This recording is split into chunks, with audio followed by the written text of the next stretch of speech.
Yo! What's up? Andito pa rin tayo ngayon sa 767 sa Imus, Cavite. Ito ngayon, kasama natin si Manta. So, yung kuya, kamusta? What's up? Ayun, yeah, sobrang saya dito sa 767. Siyempre, halo-halong enerhiya, magkakasabay. Yung mga dati ko nakikita sila ulit, kaya sobrang saya. Sobrang thankful ako. Yeah! So, ayun, kuys. May ilan lang kaming mga katanungan. Bakit Manta? Una kasi Manta Style kasi yung pangalan ko. Tapos parang sa Dota, 'di ba, nagmo-multiply siya. So ina-apply ko siya sa music ko na parang feeling ko limitless ako, lahat kaya kong gawin. Lahat naman tayo ganun eh. Parang lahat na-unlock 'yun. 'Yun lang. Tayo na, lalim nun ha. So, ayun. Kuys, sa dami ng mga nasulat mong mga tracks, para sa'yo, kailan at saan pinakamasarap magsulat? Ako madalas sa biyahe, sa mga alanganin na oras, minsan dun pa sila lumilitaw. Parang ang weird nga eh, pero pag nagbubuno ako, hirap na hirap ako. So, ang kulit ng elements eh. Ganun talaga sila. Biglaan eh, no? Biglaan, sobrang biglaan. So, ayun, Kuys, next na tanong namin, sinong local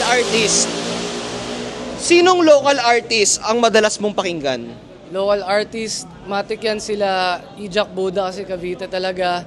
Tapos, di ko makalimutan kasi roots ko sila, Bray Obi, si Boss Bray Manzano, tsaka Safe Build din eh. Dati sina-soundtrip nila Bray yun eh.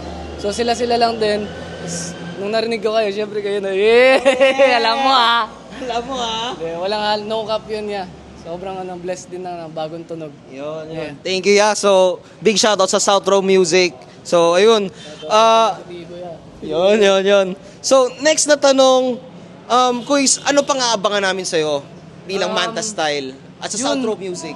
Yun din, masaya ako na tanong mo yun kasi sakto maglalabas ako ng EP ngayon. By the end of June, marirelease na lahat eh. So, abangan nyo yun sa akin. Lalabas tayong visuals, tapos sa all music platforms.